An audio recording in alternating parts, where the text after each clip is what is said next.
guys, nandito tayo ngayon sa venue kung saan idaraos yung binyag ng aking pamangkin. Kasi binyag po niya ngayong araw na ito. Medyo maulan po sa labas. At ayan po, nag-set up na po tayo ng mga cupcakes at saka yung cake niya. Ayan. Yan po yung mga gawa din po natin. So, ayan na po. Natapos na po natin. At yan ang kinalabasan ng ating pag-aayos. Yan. At eto naman yung kanyang mga giveaways. Ayan. So, dito sa Twins Catering, located po sila sa may San Nicolas, Ilocos Norte. Bali, yung function hall nila, bali 4 hours, meron kang babayaran na 8,000, tapos may libre na siyang sound system.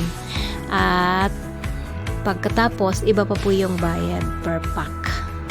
Depende po sa inyo kung ilang pack po yung kukunin nyo, yun po yung babayaran nyo. So, sa 100 above na pack na kukunin mo, meron 230 per pack po yung babayaran. Pero pag below 100 naman, ay 250 po.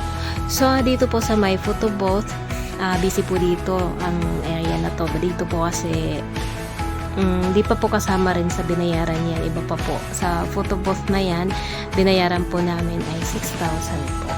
So, dito po, nandito na po yung mga ibang bisita, pero yung bininyagan na pamangkin ko, nasa church pa po sila at hanggang ngayon ay hindi pa sila dumarating.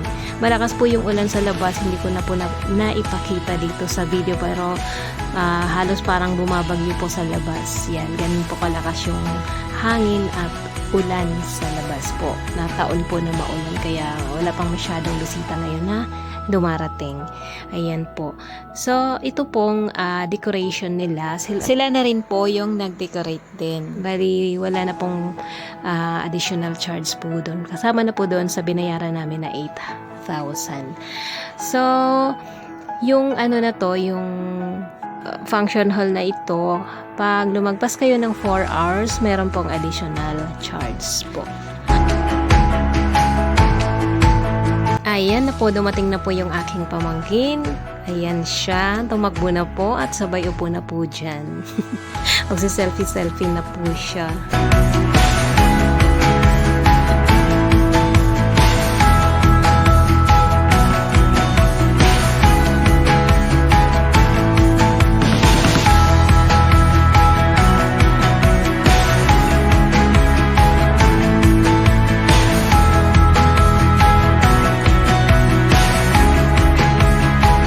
Take selfie daw kaming dalawa. Ayan, oh.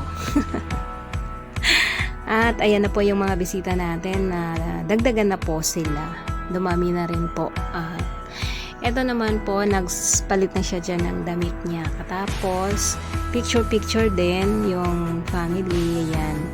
Pero mamaya-maya lang ay magkakainan na with your love and grace as she begins her journey of faith.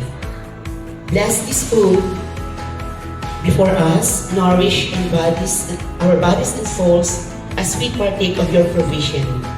May your presence be felt in our midst. Offer this prayer. Amen. In the name of the Father, and of the Son, and of the Holy Spirit. Amen. Okay, let us all enjoy the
So hanggang dito na lamang guys, and thank you for watching. Bye bye.